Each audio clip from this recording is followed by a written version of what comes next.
thank all of you before I get started for showing up in person. You know, we have spent the last 3 years so much online and so much in front of our little boxes that the opportunity to really meet people face to face and learn about what their challenges are and what they want to get out of the next few hours, I think is a real treat. And I've enjoyed, I know, all the conversations, and I watched, you know, the other speakers up here chatting with folks. And so thank you. Thank you for driving in and joining us today. We're really excited about talking through the art of scaling yourself. And I think everyone's going to have a great story after today from our speakers. So I'm Jen Iverson-Kinkade, and I will be the moderator today. And the most important thing I want to talk about right this moment is this QR code where you can vote and add in a question when we get to the end for the Q&A. And if I'm in the way, just let me back away over to the side so we have a clear shot. Wonderful. So what I love about the way Mounica set this up is that you can upvote. So if someone has already asked the perfect question that you wanted to say yourself, you can upvote it, and that will go to the top of our list as we talk to the speakers during the Q&A at the end of the program. All right, wonderful. Well, I think at this point I'm going to go into the bio and then get going with what we're going to do today. So just a quick introduction about myself. So like I said, my name's Jen. I am the current founder of my own company called Iverson Ventures. Prior to that, I was at Microsoft, Amazon, and then Rivian before I went out on my own. That was a wonderful experience to go through an IPO discussion and an IPO event and live to tell the tale, which not a lot of people get to do, which was really cool. And last year I started my own company, and there was a picture of me when I was on the line in our plants in Illinois. They did not let me put a truck together, which is probably good because they would have had to add to a recall at that point.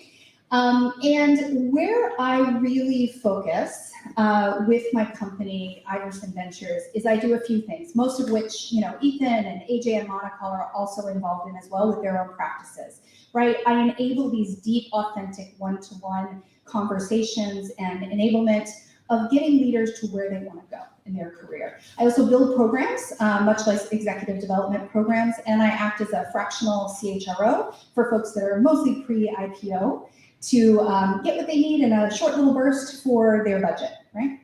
I am a proud mama of a 4-year-old boy who is my entire world right now, who's pretty amazing, and that affords me the ability to spend more time with him. I do live here in Seattle. So again, thank you so much for coming. This is our agenda for today. We just went through the in-person networking, and now we're going to do the speakers. So Ethan's going to be up first, and then we will rotate through Mounica and AJ, and then we're going to end with some of that Q&A using the code that I shared, and we're going to put that up on the screen again so that in case you missed it the first time or any folks that are late to the program today. So my clicker is not, oh, because I'm not pointing it the right way. There we go. So let's meet the speakers. So I think from my conversation with a lot of you, what I ended up finding, can you pull up the speaker again for me? I can't find it. What I ended up hearing is that a lot of you have either, you know, worked with one of us, or you have a relationship with someone who used to work with one of us, or you heard about it in LinkedIn. So you're, you know, second or third degree away saying, hey, come look at this art of scaling yourself. Come learn from some folks and do it in person. And I'm really excited to share with you the folks that we have today. So Ethan Evans is a current executive coach, although his tag says retired, which I challenged him on a bit today as he's here with us. And he is a prior Amazon vice president, and now he's a writer and a teacher. And if any of you don't follow him on LinkedIn, I have to say his posts are probably one of my favorite things to wake up to. You do a really good job of really getting in that sweet spot in the morning, so it's at the top of my LinkedIn feed. But Ethan's a tremendous writer to really get across what you need to think about as you think about scaling, as you think about your career, especially in the corporate world, but also in your own life, right? Outside of what you do during the day. He was there for 15 years, and he also has experience at startups. And his mission is to share the lessons in his very long career, not super long, right? He's not retired. I disagree with the retired thing. And to save others delay and frustration. So does my wife. So does your wife.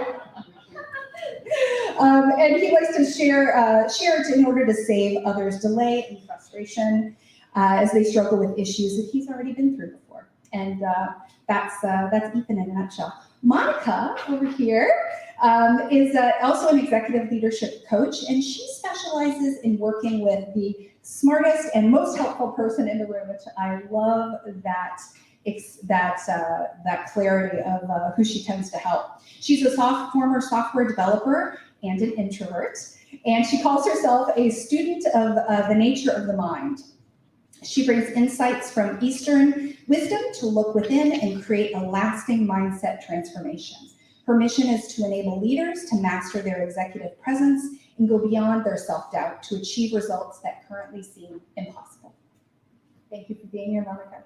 AJ is also an executive coach, and she is a credentialed facilitator specializing in individual and group coaching for C-suite senior executives worldwide across all sorts of business disciplines. She's a seasoned global leader, most recently at Amazon, which is where I met her, and has 30 years of experience. There's no way you have 30 years of experience. That is just unreal to me. Yes, AJ does not, maybe 20, 15, right? Yeah, no, 30 years of experience. Building, leading, and scaling high growth organization across industries. Her mission is to unlock potential in leaders and create multipliers. And for those of you who haven't read the book Multipliers, it's really good. I highly recommend it as well. So those are our speakers today, and I am thrilled to be on stage with all of them. So without further ado, I'm going to turn this over to Ethan. Oh, I'm going to turn it over to Ethan on scaling yourself. Here you go. Thank you very much, Jen. So, I'm Ethan Evans. Really pleased to get a chance to, I've met many of you outside. Really pleased to have a few minutes here to try and give you some pointers on scaling. But before I do that, I want to just encourage you one other thing. Networking. We put this on and ask people to come in person as a chance to get together for a live networking event for the people here in the room. There are a set of people also watching online. You can network virtually. But for the people here in the room, I want to really encourage you to think about this one thing, which is this room comprises 35 to 40 like-minded people who have the same ambitions as you, the same willingness to come out and put themselves out. You can probably make some pretty interesting connections here because our peers in our network get us through life in a way that is undervalued. And I don't have time to go into that. I just want to encourage you, when you have that time, take advantage of getting to know the people here because you might meet someone that can really help you with your goals. And that's invaluable. The power of a leadership network is amazing. So today I want to talk about scaling yourself. Obviously, in 15 or so minutes, I can't go incredibly deep into scale. I'm going to touch on a few key points around communication, prioritization. For those of you who are in leadership roles, which is most of you, scaling through your leaders or your direct reports, let's jump right in. So quick bio on me, a little bit more. You already heard this. These are basically the quick stages of my career. So early career in engineering, 12 years in startups. These are all period pictures. 15 years at Amazon. That was when I was with Amazon's Twitch subsidiary, which was its whole world of gaming. And then finally today, coach, teacher, writer. While I was at Amazon, which is where a lot of you know me, I went from being a senior manager, what Amazon calls an L7, to a director, to a vice president. My first team was 6 people. 8 years later, I had 800 people in a global organization, so kind of a rocket ride, growing from 6 to 800, and really got a lot out of that, and that's what I hope to share today, because I struggled several times to make those scaling leaps, right? 6 people, you know everyone. You know their significant others, if they have kids, their hopes and dreams, what address they're living at. You may have been to their house, they may have been to your house.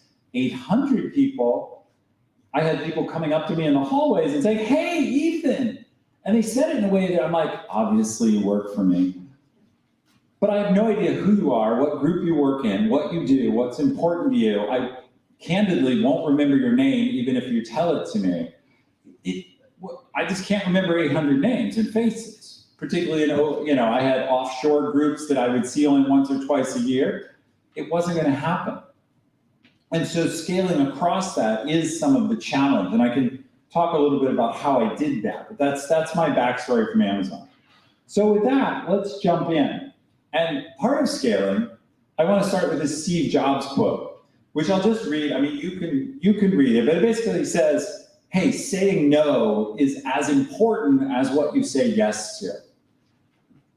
This is a really hard lesson because most of us got where we are by being overachievers and super performers.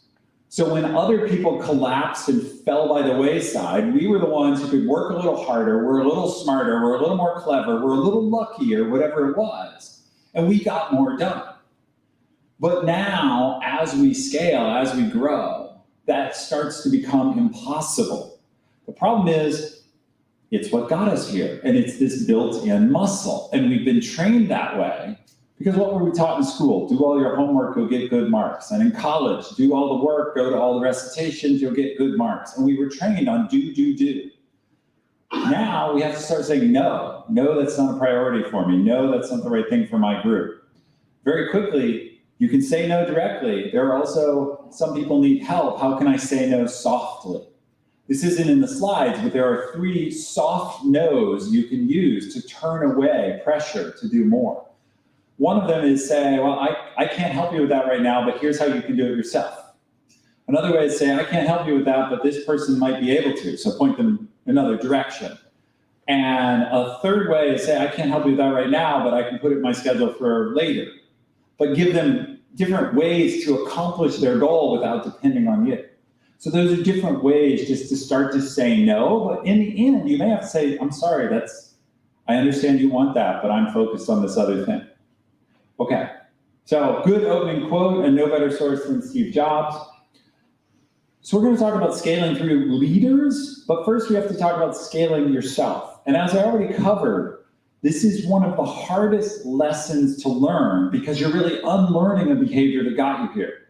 So if you haven't heard of this book, I think one of the other speakers has it in her slides.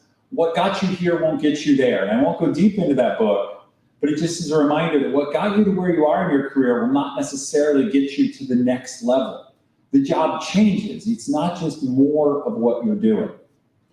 Now, second, you are expected in your role as a leader to know the details. The world where you can say, well, I have people for that, that's a different world that's in the past. Now, leaders are expected to know.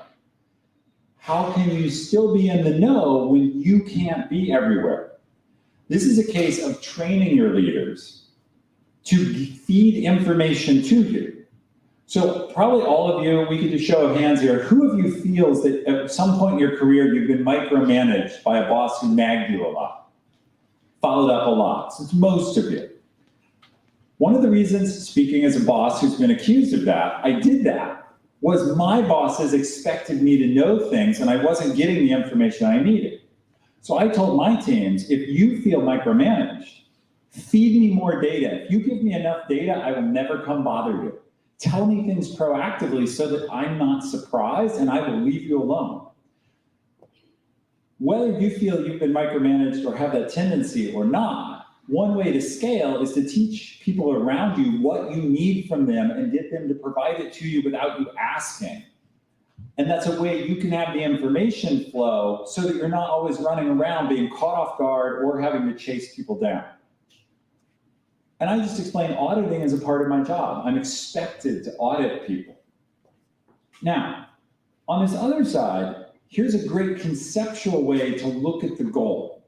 The goal of what you're doing as a leader, you can think of it as, how can I maximize the number of smart decisions that are being made when I'm not in the room? How do I set up, talks about at the bottom of the slide, mechanisms, status reports, weekly business reviews, staff meetings, whatever I'm going to do to lead my team, how can I set things up so that when I can't be in the room, they're still going to do the right thing? How do I set up a system? How do I train, teach, develop, give guidelines, give empowerment so that my teams can do the right things even though I'm not there? And if you keep in mind, as a leader, to some degree, if I have to be involved, it's a failure. I was just coaching someone today. He runs a team of 450 across different areas, and he said, Ethan, I'm always being pulled into firefighting. And I was reminding him, if you have to get involved personally, it's okay, it's great leadership, jump in, roll your sleeves up, that's part of being a leader. But if you're doing it repeatedly, you do have to chalk those up as I am not succeeding in my leadership role if I'm routinely being pulled down in firefighting.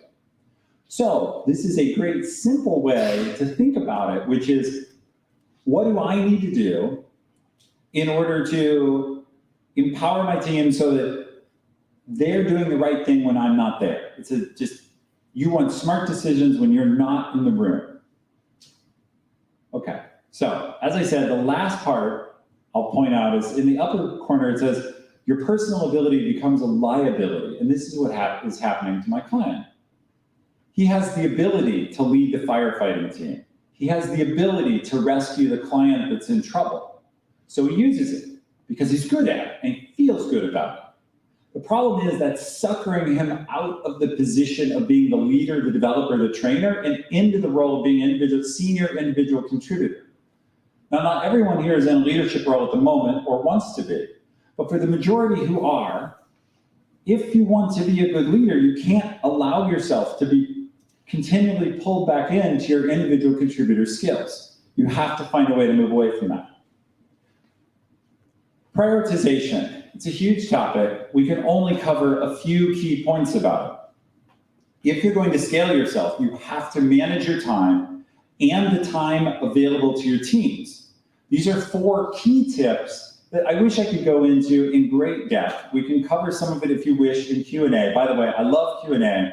So if you took a picture of that barcode, of that QR code, please go ahead and ask and vote on the hard questions because we love doing Q&A. I haven't done it yet live with AJ, but I've done it with Mounica, and we'd love to bounce back and forth on the Q&A. And we can also talk about it some in networking afterwards. If your question doesn't get answered, come find me. It will give me something to chat with you about. In any case, 4 things. We already covered number 2. You got to say no. We opened that. Number 1 is accept that you cannot do everything. As your team scales, you can no longer simply work longer, harder hours. You're not going to be able to do that. Number 3, once you've accepted, once you've said no, you have to control the spread of meetings. And we're going to do another hands check. How many of you struggled to find the time to break free to come here today? It was hard and you really had to fight to get it on your schedule. Most. How many of you, if I take your sort of standard 9 to 5, 80% of that is going to be meetings and Zoom calls? Only about 2/3, good. You have to control the time going into meetings. Fight it. Make sure they're useful. Be willing to say no to them. Ruthless focus is sort of the summary. If you want to be a dramatic leader, a dynamic leader, you're going to have to drive focus on what really matters most. And we're coming to that next. There's this book I love. It's actually, to be candid, not that great of a book. So why would I recommend a not great book? If you're not paying attention, you'd be like, why is he recommending a not great book? Because it has one key idea. The key idea is do the hardest thing you have to do every day first thing in the morning. And here's the point. Most of us get up, we want to have our coffee, do something a little bit easy, work our way into the day. This is no. If you do the easy thing first, what's the next thing you have to do that day? Harder. What's the next thing? Harder. On the other hand, if you do the very hardest thing you face that day, first thing in the morning, then what will happen is later in the day, by definition, once you've done it, what's your next thing on your list? Slightly easier. Now you do that one. The next thing, slightly easier. The single biggest improvement in the late stages of my career was learning that I had to do the hard, ugly task I was putting off first thing in the morning and get it out of the way. I made a rule that you can remember, which was I tried to earn my salary in my mind by lunch. then I could do whatever I wanted the rest of the day. I tried to do something so dramatic and so worthwhile that by lunch I could put my feet up and say, Ethan, you're done for the day. If Bezos comes in the room, you can tell him what you did and be like, hey, I'm doing some other stuff now, but here's my value. I tried to, that rule drove me, and here's a question for you. How many of you have something that you know you should be working on, but you keep putting off, A, because it's a little unpleasant, and B, because you're like, oh, I need to be high energy, I just gotta get some of this little stuff out of the way so I can focus. Yeah, thank you, and thank you for those of you who keep raising your hands, I appreciate that. You all have that thing you're putting off, and don't get caught not doing it, because that thing you're putting off is highly valuable, and if you get it out of the way, two things will happen. It'll be done, and you'll get the value, and you'll stop having that psychic vampire of I should. All right. So quickly, to scale through leaders, there's two key things you do. You teach and you train. So I've already talked a little bit about training. You need to stretch people. We had the research, when I was at Amazon, we had the research that showed leaders grow by being stretched. So stretch the people you're training. Figure out the stretch assignments, push them, inspire them, but give them things that move them along. And the trust, you do have to let go. You have to let go of your tight need to see things done and finished yourself and your way. This is painful, but the only way I ever got space in my life to relax at all was having strong leaders under me. So your key, if you take away only one thing today, the way to scale is through others. You have to trust and train so that others can do the work.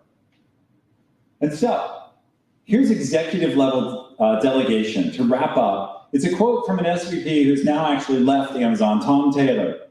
He said, if you want to move up, stop doing your current job. Well, to stop doing your current job, you have to do the things on the left. You delegate entire goals, not just tasks. You delegate the whole goal. You set check-ins and guardrails so it doesn't go off course too far. I need to hear from you once a week. I want to report every other week. Let's meet on this monthly.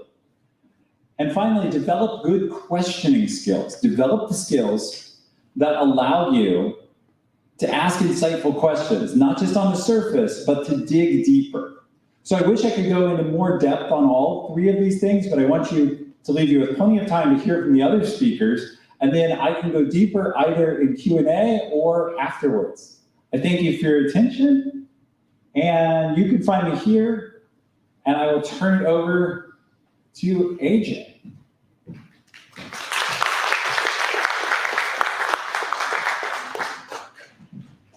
Thanks so much, Ethan. Great words of wisdom.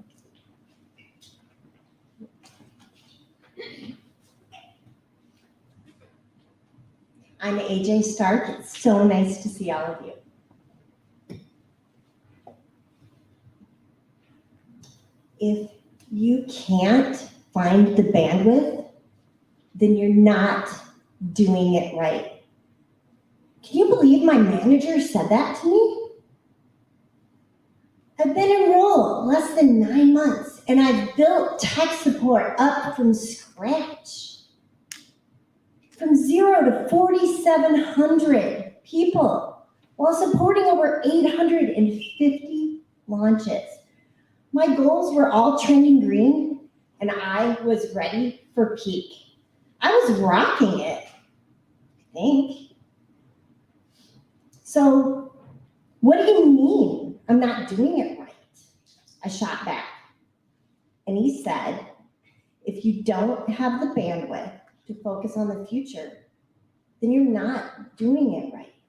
You are not scaling yourself. I started to freak out of it. Was I failing? I took a deep breath. And I asked him, am I performing? And what advice do you have? And he quickly assured me I was performing just fine, but it was not sustainable. And he gave me some great advice. He said, I want you to step back and think about what has your attention And is it helping you to scale? I could not get out of his office fast enough. I had lots to think about. I was processing. So I admit I started with a little bit of denial, right? I thought I had been rocking it. I knew how to scale. I've been working for 30 years. I had scaled over and over and over again. Of course, I had some processes built. I had a few mechanisms. I had some clear goals. But why wasn't I doing it right now? So I thought about it, and I reflected, and I realized I had let my attention be hijacked. My attention was hijacked by firefighting. It was hijacked by trying to answer every question, please every person, to visit every site, know every detail. I was over-focused on delivering the short term. I knew better than this. I was even compromising some of my personal boundaries, not getting enough sleep, not exercising, not eating healthy. My manager was right. I really thought about this. I was allowing myself to be consumed by information overload, and I was over-focused on trying to please everyone. I was not scaling myself. And more importantly, I was starting to not show up at my best. It was starting to be a bit noticeable. Can any of you relate? Have any of you experienced hijacked attention? I mean, it's really no surprise, right? We're being constantly overloaded with information. And it's multiplying all the time in the pace and scale out there. Plus, your remits are increasing. Our brains are constantly processing all of this information. And you know what? Whether you realize it or not, your brains are creating your reality and making decisions. The power to control what you pay attention to and how you pay attention to it is a game changer. Why? Because attention, more than any other variable, is responsible for the content and the quality of our lives and our leadership. So, pretty important to pay attention. When we think about that, high impact, high judgment work, it takes real effort, doesn't it? Okay, so left unattended, we're actually training our brains. We're training our brains for hurried, distracted, shallow thinking, to be impulsive. And you know what? That is where I was at, and I needed to do something about it. So I was going to reclaim my hijacked attention. So how was I going to do that? It was very clear to me I was going to use neuroscience principles. So I've studied neuroscience for years, and I'm completely fascinated by it. I use it in my life, in my leadership, and now in my coaching. I actually have ADHD, if any of you know what that is, and my son, that's where the real learnings came from. He is on the autism spectrum, and he also has ADHD. So now there's a special name for that. We're called neurodiverse. And I'm sharing a few terms on the screen. I can't do justice to all these concepts right now, and I'm happy to go deeper post-program with resources or talking with you. But I'm going to simplify it for you today, and I have some really good news. Our brains are trainable, and it's called neuroplasticity. So by practicing mental hygiene and exercises, you can train your brain. Pretty cool, huh? So just like brushing your teeth, but mental hygiene, you can train your brain. And when you do that, guess what? You promote the health and well-being of your brain. You enhance your cognitive performance. That sounds pretty darn cool, doesn't it? And guess what else? You focus your attention. I found my answer. I was going to reclaim my hijacked attention, and I was going to turn it into a superpower by training my brain.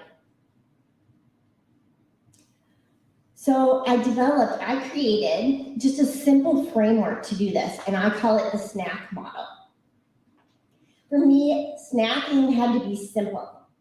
It had to be fast. It had to be something I could do throughout the day and repeatable. And ideally enjoyable, because I don't create habits on things I hate to do usually. So throughout the day, I stop. I just take a couple deep breaths. Sometimes I even close my eyes and I just slow down. Then I notice what has my attention, and I even jot it down. Then I ask myself, is it serving me? Is it helping me to scale? Next, I choose. This is where the rubber hits the road. I'm creating space between stimulus and response, space to choose. And I can now decide, do I need to course correct? Do I just need to bring my attention back to the moment? I can focus on what's most important. And finally, knowing your signals. I now know my signals. Over time, there's just certain distractions that come up over and over again, or things that might grip you. I have some tells that I've noticed. I've actually named my tells Snarky Starky. When I start getting edgy, I'm usually positive, but when Snarky Starky comes out, I'm judgmental, I'm grumpy, I am not at my best, and it's signaling me. And then if you layer in that I might be hungry or a little overtired, it's not pretty. So over time, you learn these things and you can get in front of it. So I know when my signals are firing that it's time for me to snap and I need to reground myself. So how about we just test this model out with a couple examples? I'm gonna start out super simple, okay? So I noticed that I was scrolling through my phone, looking for recipes to make dinner in my Instapot during a meeting. Has anyone done that? Okay, yeah, I know. It was a minor distraction, but a distraction nonetheless, and it was not serving me. I needed to pay attention to the meeting. So I just brought my attention back. We have different distractions and our minds wander throughout the day. And you can practice this, and it only takes a minute or two. And it not only helps you in the moment, but you're training your brain. So let's try another one.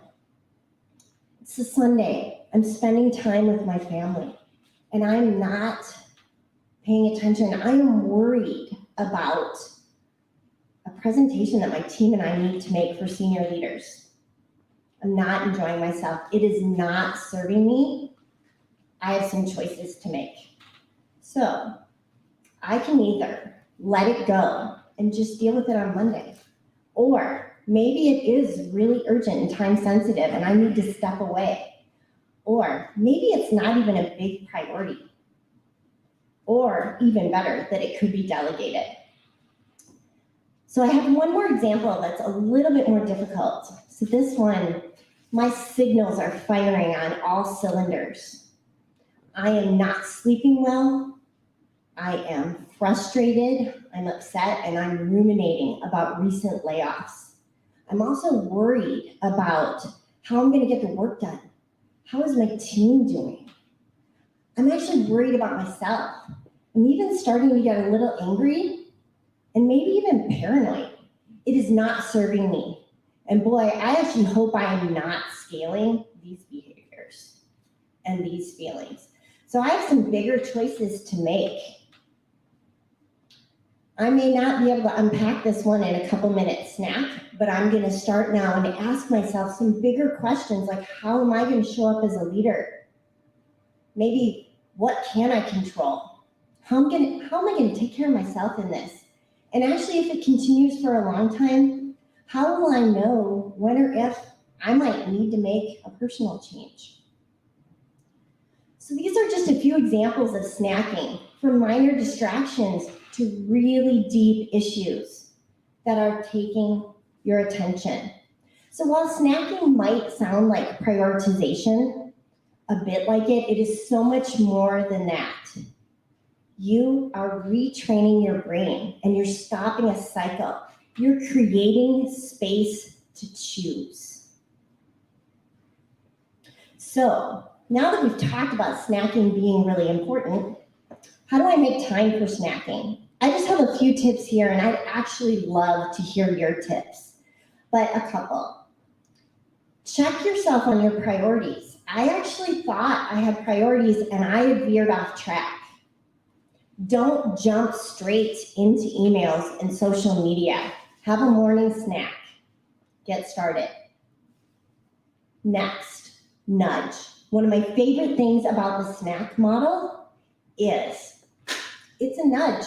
My stomach will growl. My body's telling me, I get hungry, I want a snack. By the way, everyone, I've just planted that seed with you now, so every time you hear the word snack, you're gonna wanna do this model, right? It's also a very non-threatening word. You can share it with friends, family, or others, and even then say, hey, you know what? I think we could use a snack break. Calendar management, you've heard over and over again, and my message there is you just need to do it and ditch the guilt and block time. This is absolutely critical. As I said, attention, more than any other variable, is responsible for the content and quality of your life and your leadership. So just do it. So for me, it was not fun, the story. But I'm so grateful to my leader for sharing that tough feedback with me. He saw what I could not see at the time, and he leaned in. It was a wake-up call for me, and it prompted me to develop the snack model. Now, 7 years later, I'm using that model, and I've been able to lead through growth and challenges I could have never imagined. They made tech support look tiny. My performance improved, but more importantly, how I showed up as a leader and how I delivered through others and scaled myself improved. I felt happier and healthier. So I challenge you with one thing today, to make snacking a habit. It's not hard, you can do it throughout the day, and you can turn attention into your superpower. You wouldn't put off brushing your teeth, now would you? I hope not. I think mental hygiene is actually even more important than dental hygiene. So thank you so much for your attention today. I think I'm gonna go have a snack.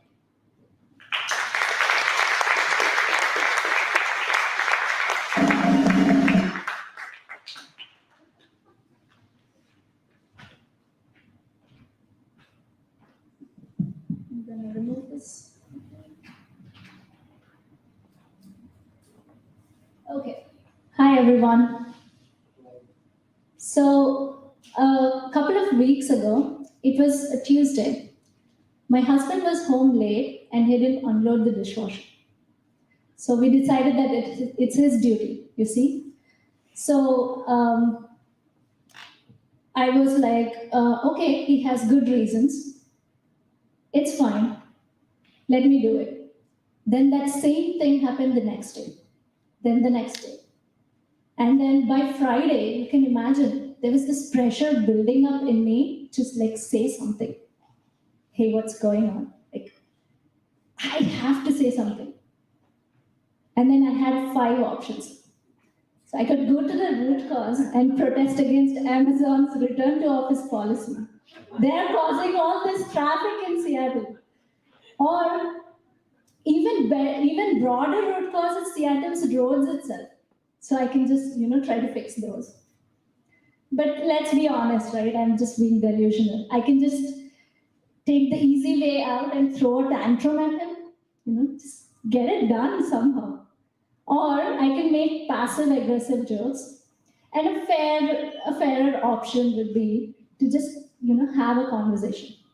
So which one do you think I should choose? Okay, 5, protest. That's a good one. But if you said 5, you sound just like my best friend. I have to introduce her to you.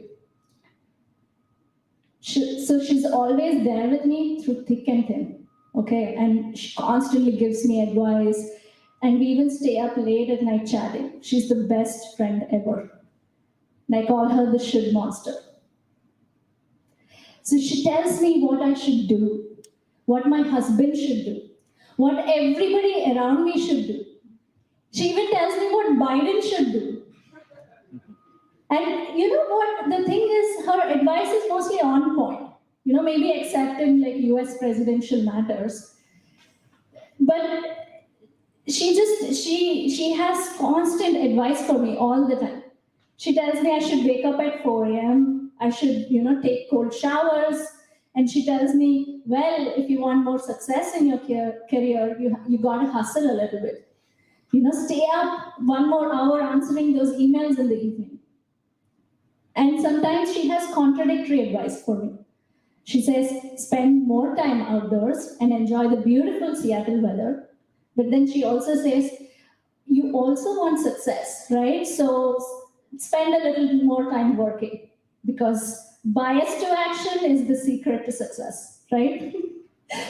And then she has all these ideas about how feedback should be given, how feedback shouldn't be given, what my clients should do given their problems. So all kinds of advice. And she's somewhat like well-meaning aunties back in India. Like the American equivalent would be, I don't know, like Uncle Harry at weddings who gives dating advice. You have to tell me, okay? So the advice is really good, like on point, no doubt about that. But it's just so much pressure, so much pressure. She makes me like work so hard and then take on things that, sign up for more things than I can handle. Because I should be Michelle Obama, like exuberant like her and helping people and saving the world like her. So you can imagine that leads to so much overwhelm and then revenge procrastination. Have you heard about that term? Like when somebody says you should, I go like, I don't wanna. So that happens to me. Anybody else? No? So all this, I skipped over a little bit. But my point here is, if you're thinking about, hey, Mounica, you should just, relax. You're putting too much pressure on yourself. That should that you have, that's coming from your should monster. Like we all have one. I'll make a bold assertion and then let's do like a small experiment, okay? So let's uncover this should monster in your work. For this experiment to work, you have to go like really quiet and listen in, okay? I'm going to give you a statement and then you fill in the blank and see what thought comes up first. So the first one is, rich people should. Did you have some thoughts come up? That's your should monster. For me, it was rich people should pay more taxes, save for next generation, and not have anything to worry about because they have so much money.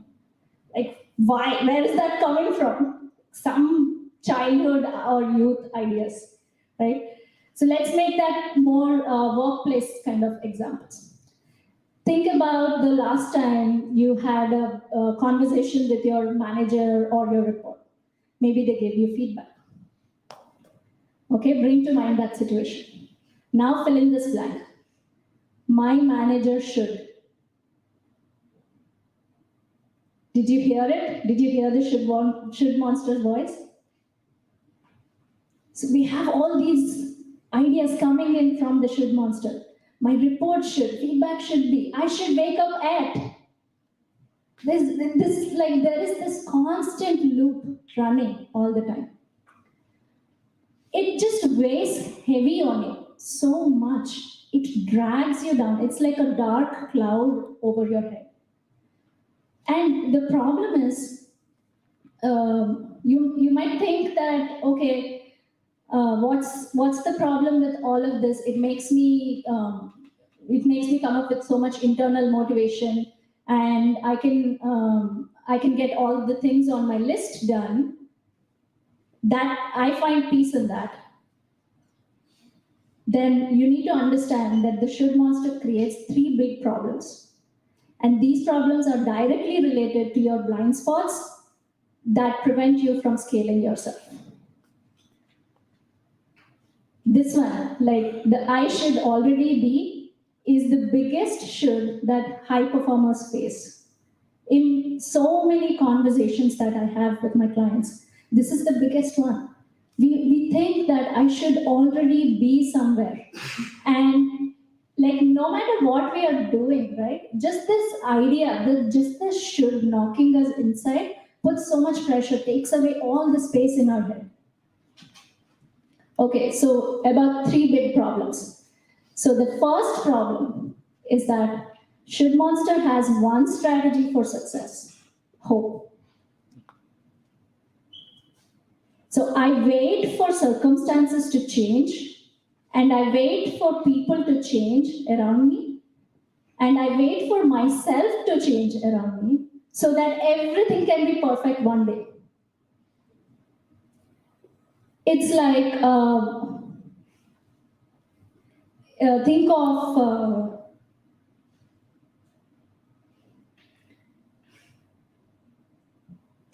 a conversation. Think of a conversation that you might want to have with somebody. So it acts something like this, right? I'll just have this conversation and they will change. And then, well, I had the conversation. So if they change, okay, great. If they do not, then I gave the warning. So you see how this strategy is flawed. It makes us, give up action prematurely. All the required things that we need to do, we kind of stop those, because as soon as we get hope about how things will change and then I'll get success, we stop doing.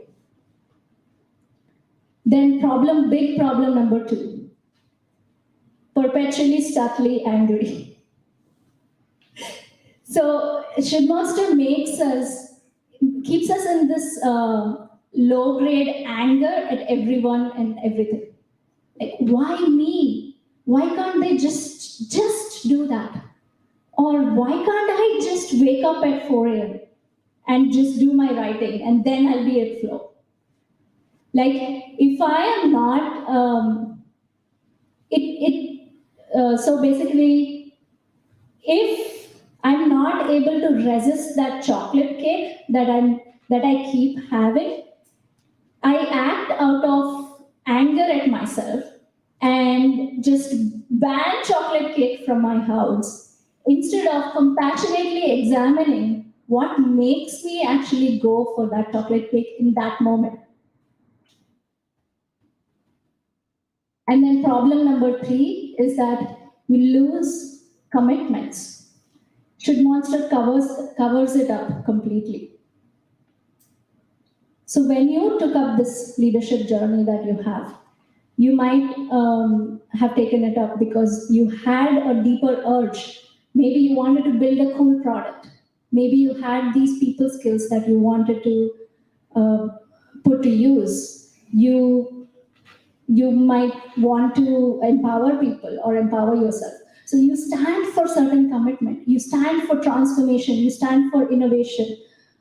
But the should monster, somewhere along the way, the should monster comes up, morphs it into what you should do, what others should do, and how life should turn out. So you see how all these problems make you not scare yourself, because imagine if you are able to build trust in others and build relationships, you will be able to scale when you don't put your should monsters, impositions, and obligations on others. So to tackle the should monster, we'll have to do 3 things. First is expose it. But it's very super sneaky. It doesn't occur to us as something separate from our own thoughts or our own mind. So first we need to expose it with these 3 questions.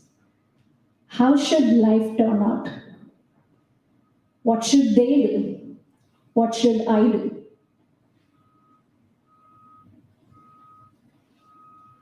What this does is bring the should monster out from under the bed.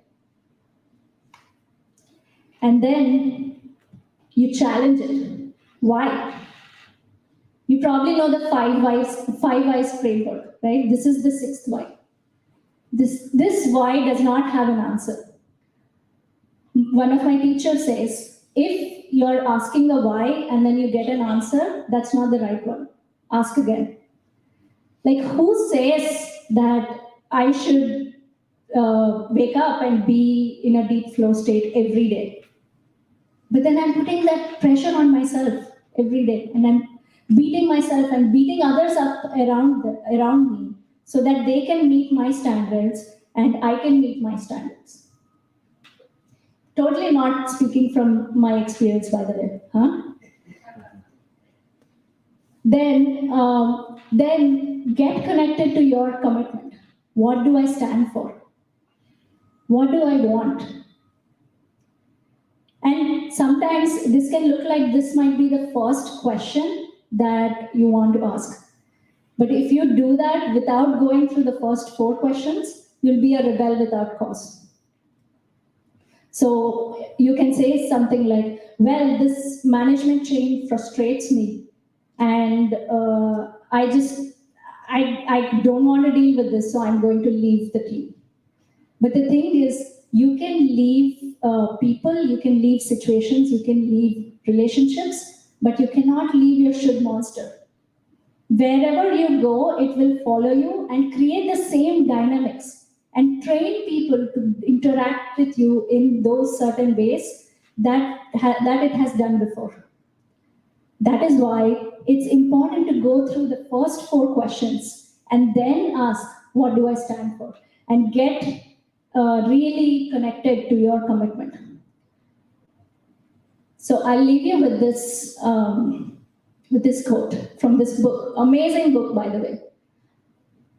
That life does not turn out the way it should, nor does life turn out the way it shouldn't.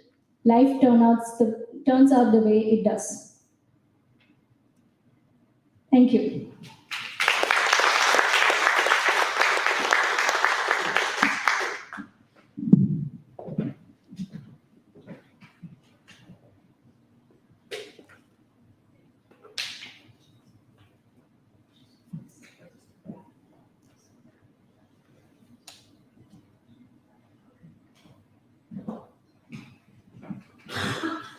So I'd love to have the speakers come back up so we can do Q&A, AJ and Ethan. And we'll just throw this up one last time for folks to capture it if they need to.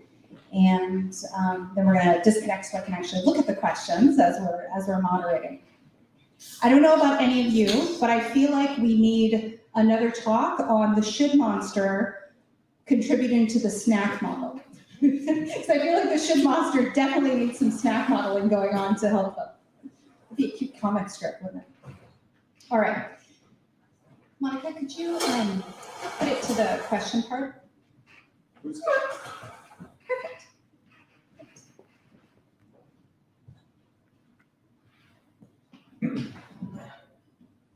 Well, I learned a few new things. I saw a couple folks taking notes.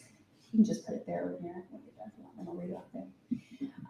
Which I think is great, because the thing that I hear most of all when folks go through a training is that they have these, nuggets or these aha moments, but they don't capture them in the moment. And so I saw a couple of you with your phones open taking notes, and I think that's great, especially for follow-up after the session where the speakers are going to be having conversations and available for other questions.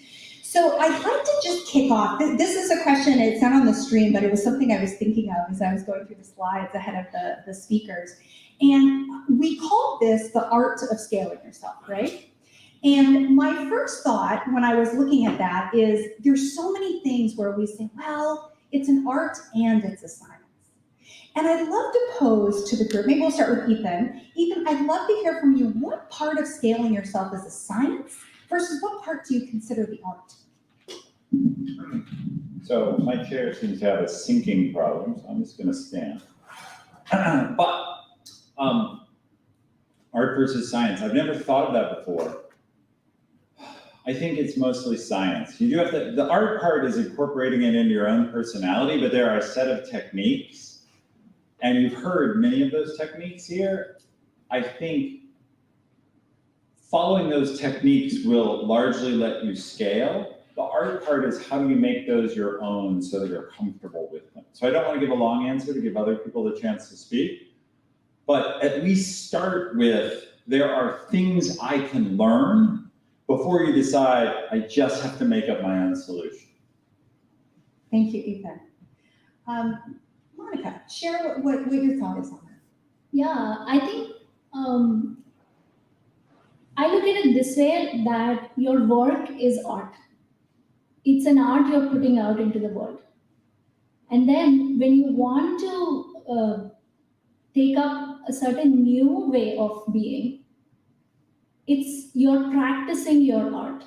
First you will fail, and you will slowly learn how to, paint and this stroke or that stroke. When you think about scaling yourself, it's really a practice, and because it's a practice, it's an art. Thank you.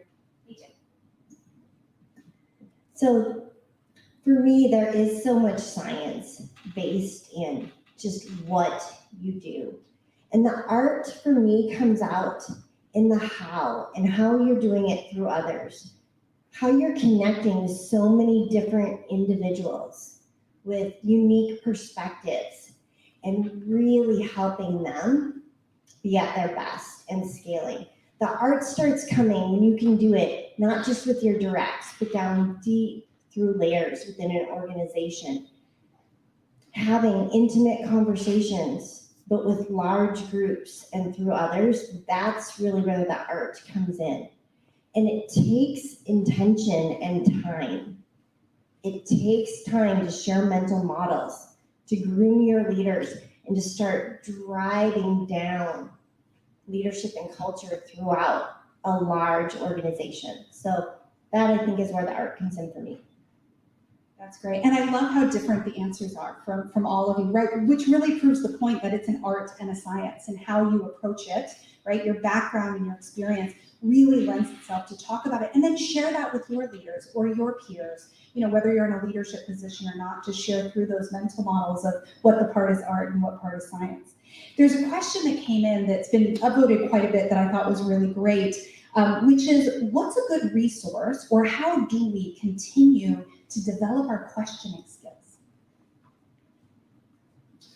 So I always love to give a book if there's a chance for a book. There's a book by, I think he's a Harvard professor, but his name is Edgar Schein, and the book is called Humble Inquiry. Because the key with questions, it's all about questioning skills. It's all about how to ask questions well. The key, however, in asking questions well is to not ask loaded questions. When you're asking a question that really is a statement cloaked with a question mark at the end, you're not asking an honest question. I could go on at more length with this, but I will say, as a leader, I talked about how learning to do the hard thing in the morning was the biggest improvement in the last 5 years. In the last single year, getting better at asking questions has been my biggest challenge and growth area. And I wish I had gotten so much better at smart questions early. As an example, just one quick example, Jeff Bezos at Amazon used to ask 3 questions of any opportunity, and he had obviously honed these questions.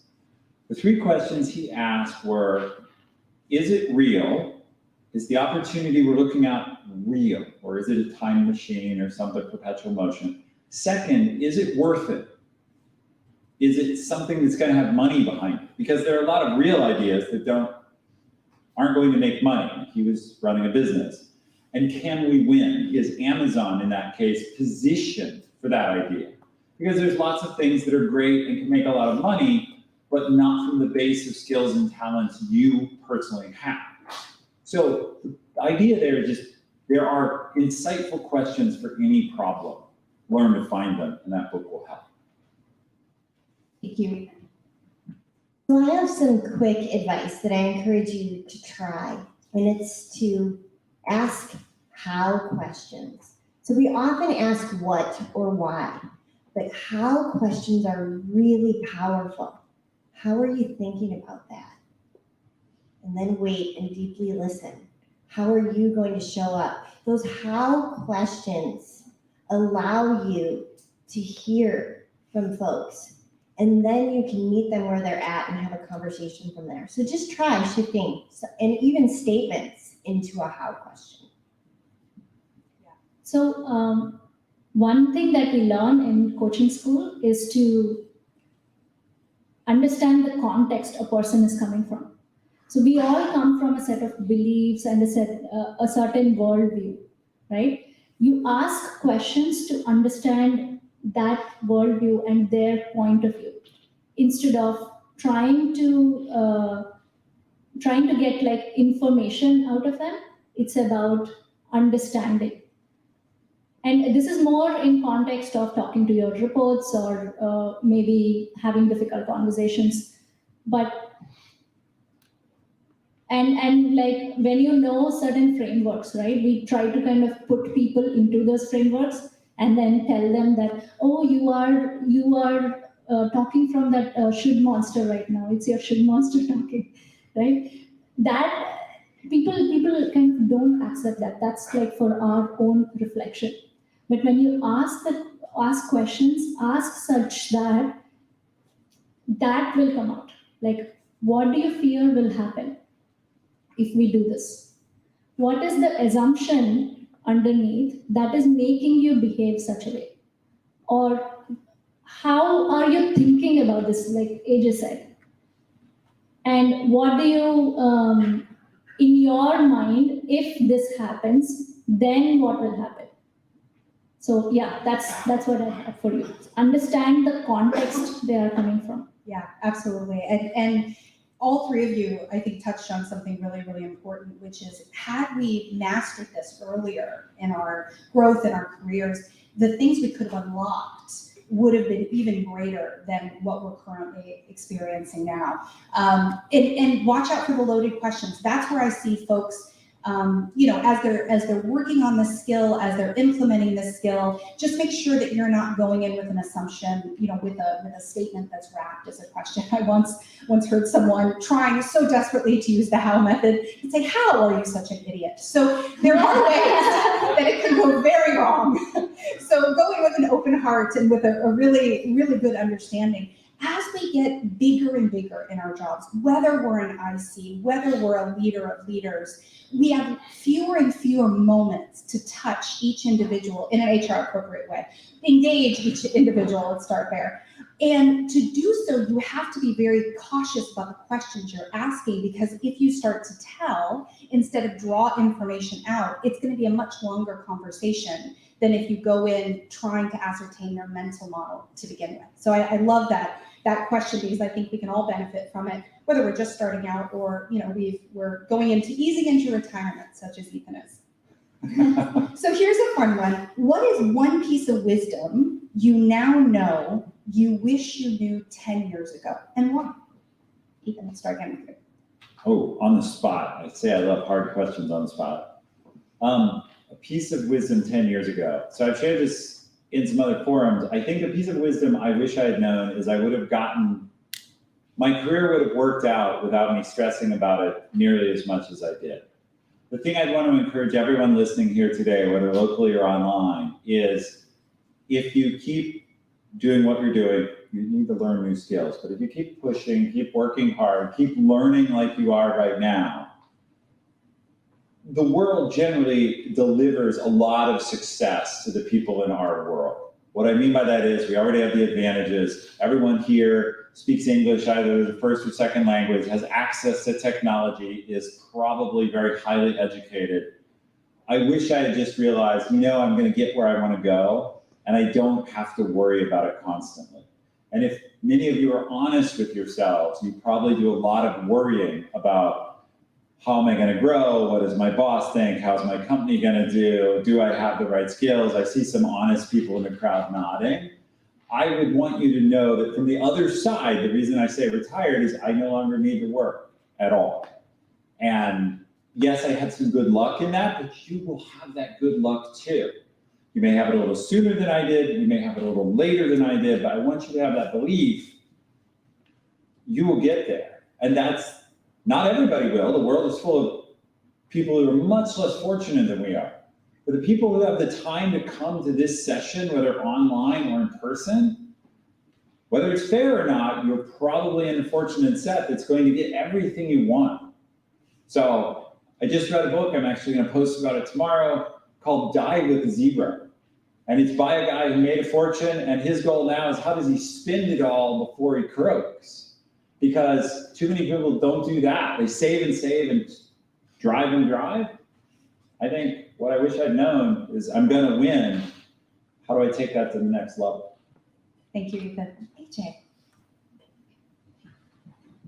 So I think a big one for me was caring too much about what other people thought and wanted. I spent way too much time trying to people please. When I would just focus on what was most important for me, I was happier, more successful, more authentic, and it actually works out better. When you spread yourself too thin and you do what everyone else wants, actually you very rarely make them all happy. And so it's kind of a no-win proposition. So just letting go of that people pleasing and caring too much about what others want and think. So for me, the biggest thing was to realize that all the situations I'm in, all the annoying people I deal with, and all the irritations I have, I am creating them. Like somehow, through my interactions, somehow through my shoulds, or through whatever other beliefs that I have, the way I talk, I'm training them to interact with me in that particular way. If I'm not standing up in a certain way, of course people are going to take you for a ride. And if I am not having the conversations that I need to have in that moment, of course it's going to blow up later.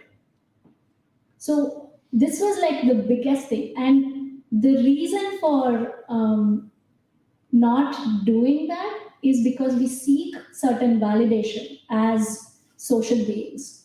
We want other people to accept us.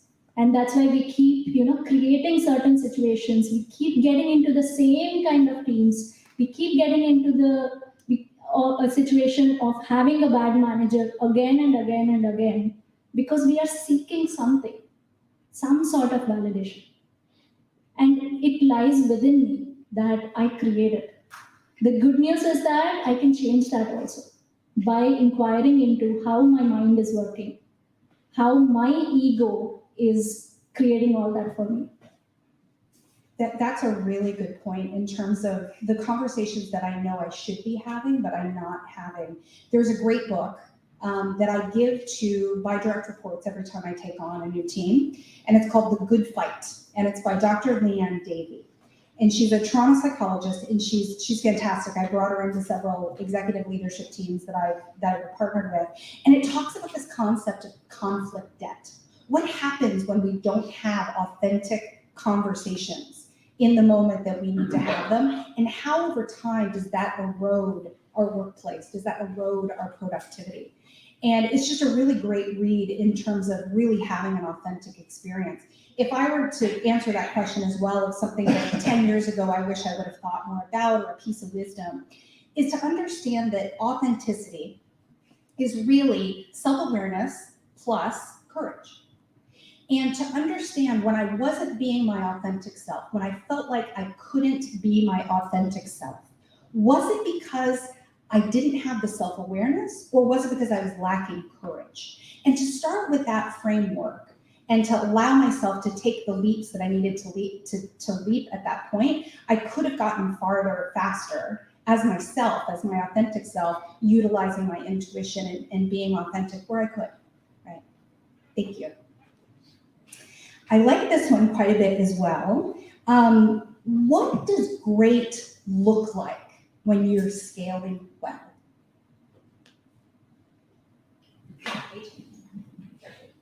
Great looks like being able to take a 3-month hiatus and everything runs smoothly.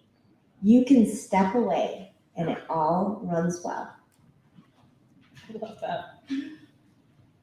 For me, great looks like being in line with my commitment and not giving in to my fear. Like, a lot of times we just act out of fear that we are trying to avoid a situation or we are trying to go towards something. And when you scale yourself well, you have this freedom. It's like taking away, it's like you're carrying a backpack full of big, heavy rocks and you just drop one down. It's very hard to describe, and this is the fuzzy, coachy language that Ethan and I talk about, but it's indescribable in the sense that there is certain freedom and joy when you're not acting from your fear, when you're acting from your deepest desires. And when you're able to do that and you're able to maintain the relationships with people around you with that freedom or with no obligation whatsoever for them to be a certain way, leave them exactly as they are, and then leave the situation exactly as it is, and then you show up how you want to, I think that creates that freedom. So first, I just want to say, I love how this panel is working out because the 3 perspectives should give you way better than any one of us alone. When I think about what great scaling looks like, the first word that came to my mind is it's fun. And the second word is together. When things are scaling well, you do not feel alone. You have your whole team with you. They are hitting on all cylinders. Your team members are growing with you. And everyone has heard of the so-called gelled team, the team that doesn't necessarily have a bunch of superstars, but because they all reinforce each other and back each other up, they can do anything. And so my greatest accomplishments absolutely came because a team pulled together and made it happen. And it wasn't any one individual. Scaling requires bringing your team with you. So there's a lot of ways to talk about doing that. Simon Sinek and Start With Why is part of that. There's a whole set of details, but don't do it alone. Scaling is not an alone game. Scaling is a team sport. And that's what I would say great scaling looks like. The team is with you. That's great. And while I ask this next question, I have Mounica open her screensaver. That would be dark for me. Technology. I would love to know, this wasn't a question that came in, but I'd love to know, because we don't work in isolation, right? We work with teams, we work with stakeholders, we work with leaders. What happens when you're up against, and you're scaling, you're doing your best, but you're up against maybe another very important stakeholder or peer or leader who doesn't know how to scale and maybe actively trying to get you not to scale because they want you to stay in your lane? Have you had that experience before? So we've all struggled, I think, with other leaders who weren't doing things the way we thought they should. How do you, the should monster, right? How do you differentiate that from someone who's not scaling? again, you were just asked, we just told you what we think great scaling looks like. Bad scaling looks like people regressing to their IC skills, looks like people being frantic, overwhelmed, distraught, dropping things, and looks like them trying to do it all alone. And I think I probably didn't handle that well in the past. I probably told them a lot what they should do, in my humble opinion. Now what I would do, I believe, is try to help them see, try to hold up a gentle mirror that said, can I help you with this? Have you thought about that? But guide them to see that there's another way and offer help. People like that need a lifeline. Yes, you're suffering because they're not scaling, but the way out of that is usually not to criticize them, it's to come alongside and help and earn trust. And they don't want to be in that painful situation. Even though they may think they want to hold you back, not really. They just don't know what else to do. So help them out. Yeah, I just want to add on that it's absolutely, I think the way, I was not in that situation myself where somebody else was stopping me, but I've coached people through this and it works. The thing is, you just have a conversation with them and try to get to a place where you feel that there is no other way this person could be. Like, given the background, given what he believes, given what ideas he has, there is no other way. And then look for those kind of behaviors in yourself. So then you find compassion for that person. And then from there, you ask them, like, hey, would you like some support to go through this? Or if it's a report, you can directly say that, well, if you want me to help you develop your leadership, we can do something like this. Do you want that?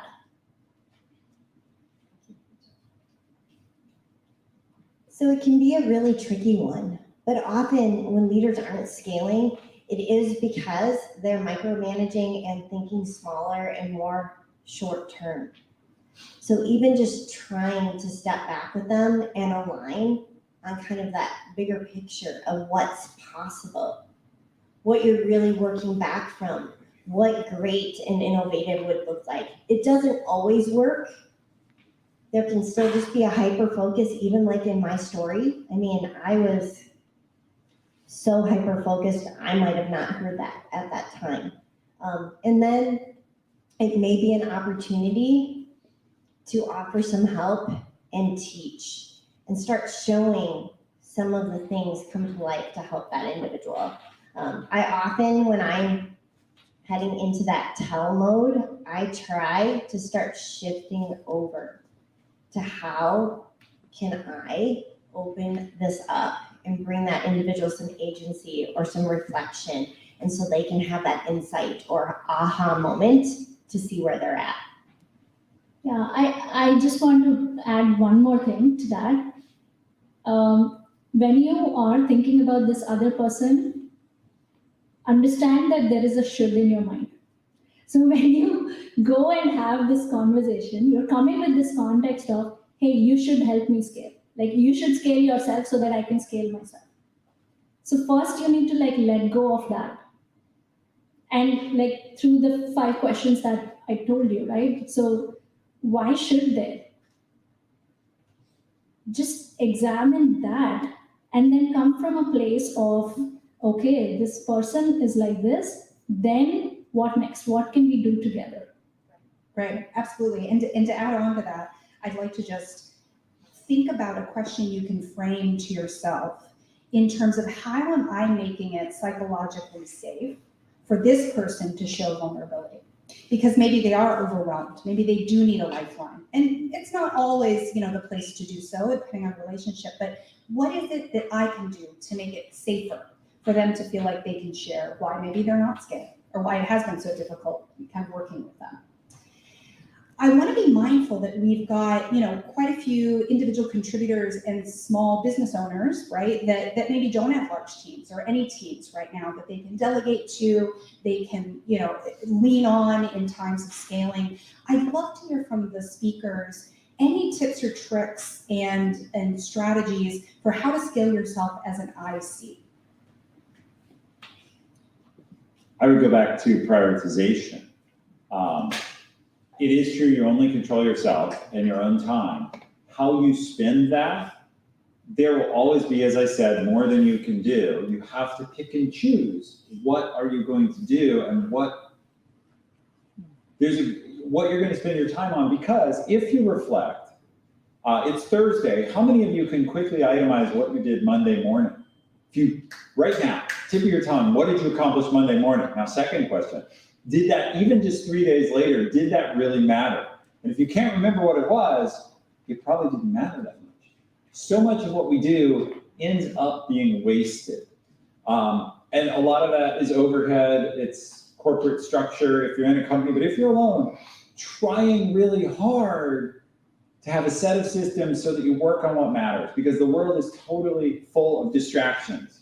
And other than the distraction of reading what all of us write in our different public forums, be careful, because the world will suck you in, right? There are now companies, as you know, whole algorithms that are designed to do nothing but suck your attention in and keep you not on your own agenda. So if you're an IC, your own time and control of that time is incredibly precious. Thank you. You just, have taken us out of businesses, You're trying so hard to get your attention. There was a carve out right there. It's clear. Besides, honestly, let's talk about that. If we three don't deliver enough value to you to be worth that time compared to your other struggles, cut us out. Our challenge is to deliver enough value that you're getting learnings that help you. But if that doesn't happen, fire me. Fire me from your reading list, because I will step up and earn that. And I know both Mounica and AJ will too, but you have to be ruthless that way. Yeah, I love that. Fire me. Totally okay with it. One more thing that I think would apply to ICs and small business owners, and like everyone, I think, because it deals with just how your mind works, is that we try to bring our needs into our work. However, we have grown up, like what we lacked, whether that was, love, power, control, we try, somehow that gets into our work. Somehow that gets into the interactions that we have with people. So it's about taking yourself out of that equation. When I say self, it's those needs that we operate out of. Once you have a team and you start interacting with them regularly, right? These things are bound to show up. And it's important that you constantly examine where you're operating from your commitments versus where you're operating from your survival mechanism.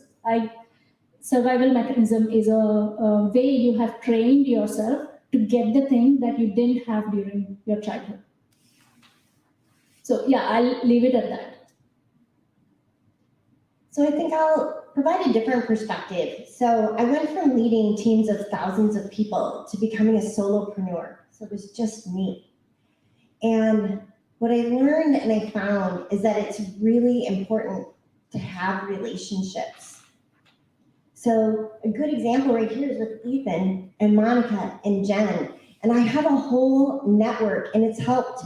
Because being a solopreneur, you have to figure it all out on your own. And probably with IC or startups, there's a lot of figuring it out.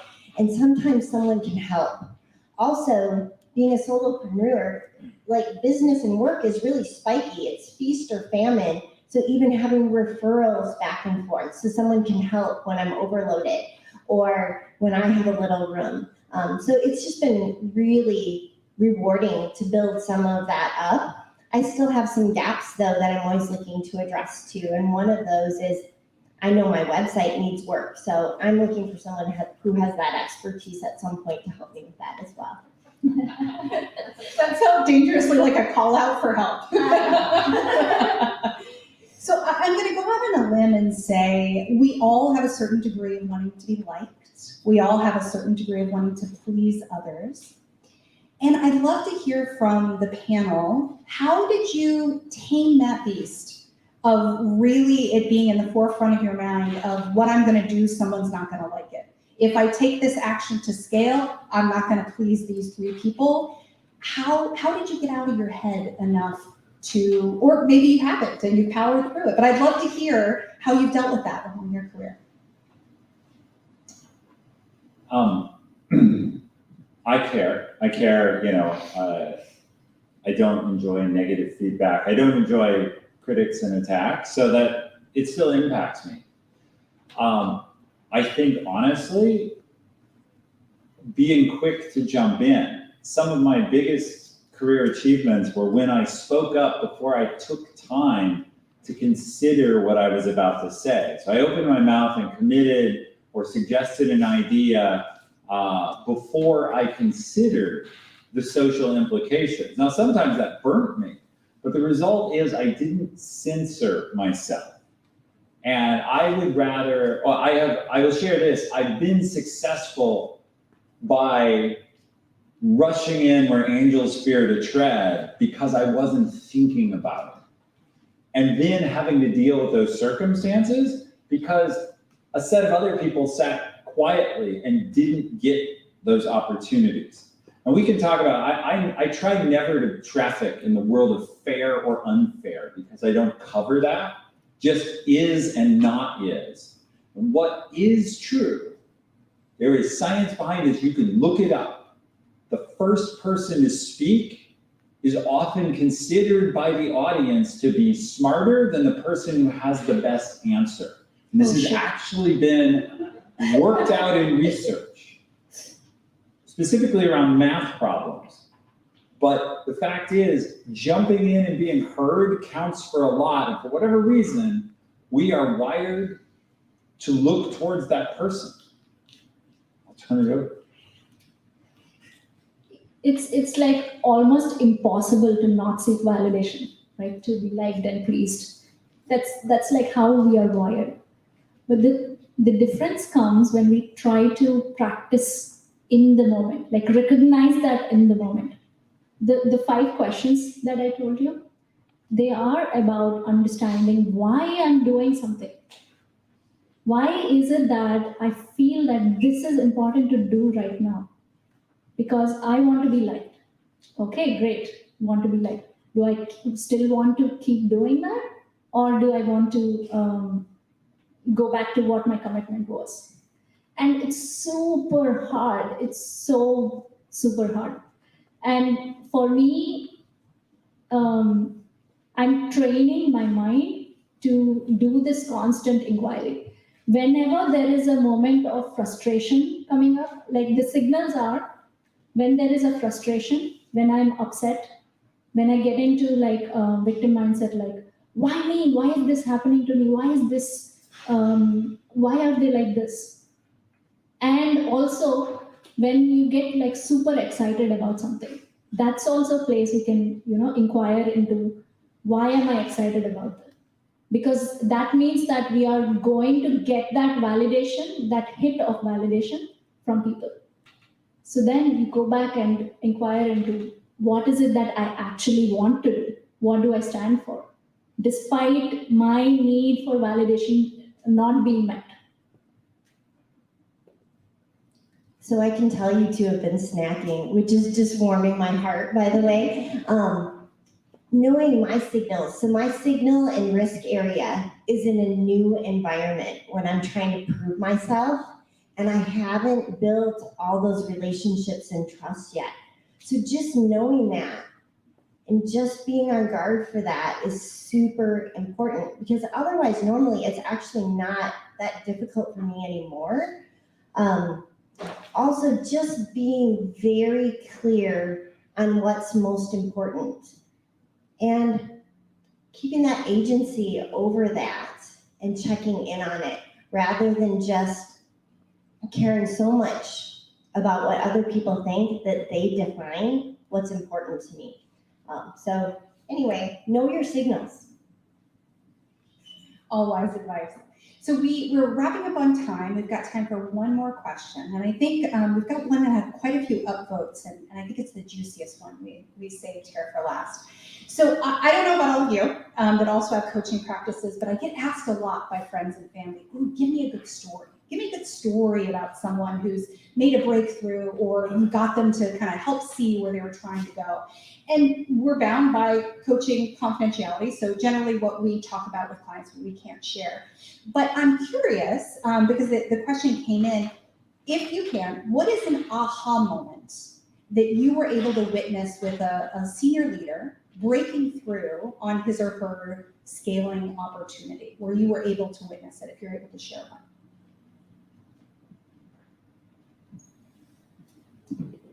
I think I had a client who struggled. His struggle was getting angry and frustrated with colleagues that were not living up to his standard, and then getting in conflict with them and then alienating them. And then having the blowback from that. So getting performance feedback of you're difficult to work with. And I think helping him see his self-sabotaging behavior, the places where, and how that was driven from issues of performance very early in childhood. So a lot of people here, you're very influenced. I am not a psychologist, I'm not a therapist, but we're all very influenced by what our parents expected and how we grew up. And a lot of you probably have tiger moms or tiger dads who've pushed you and have high expectations for you. Those voices can drive us to very destructive behaviors. And it is worth, that should monster didn't just grow up in you. Other people in your early life gave it a lot of care and feeding to make it as big and to tell it what it should be telling you. Oh, you should this, you should that. That isn't just you, that comes from others. My client broke through and at least has awareness. Now, awareness is only the first step, but learning to lead differently and learning that just because I'm frustrated right now doesn't mean lashing out is okay. And we all lash out in different ways when we're frustrated. So that was the breakthrough. In my case, is watching a client change and say, okay, I'm going to lead differently. I see the cost. Even though I hate it and I want to do this thing, I know that's sabotaging me, I'm going to lead differently. For me, was recently watching this client discover their winning strategy. So basically, we all have a strategy that we have got success through. So whether that is working hard or something, for me, it's like finding the right answer. So remember the 5 options I said with my husband, what should I do? My winning strategy of finding the right answer is like Google it. How to have a conversation about it. Sure. So I was so good at finding the right answers at the right time so that I can follow the rules to the T and then get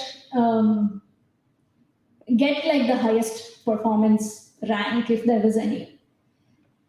But then now you come and ask me, design an electric car that in 5 years, 1 in 4 families in Seattle is going to buy.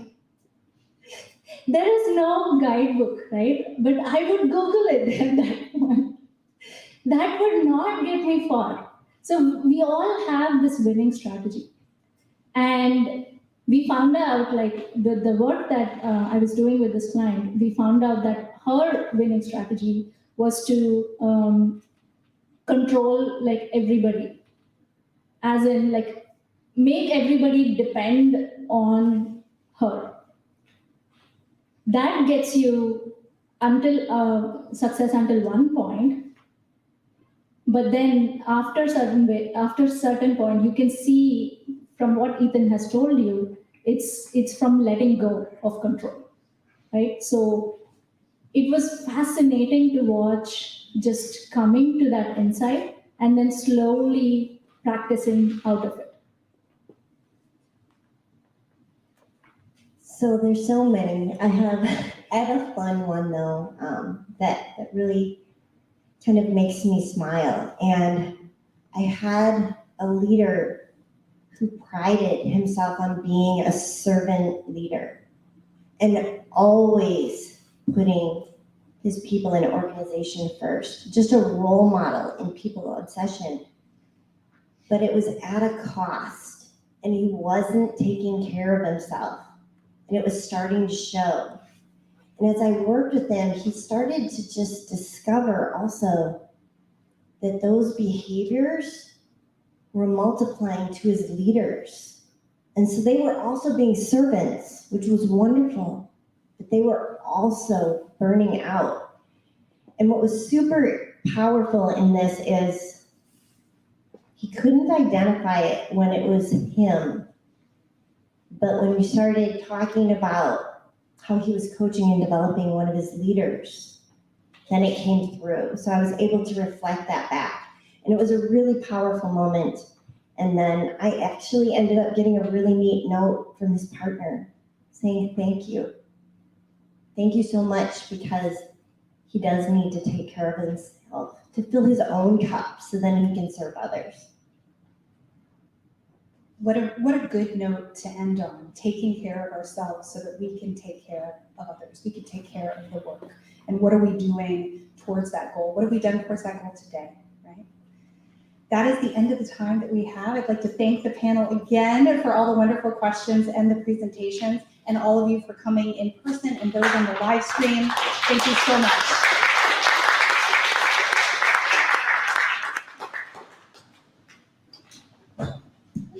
Look forward to talking to you more.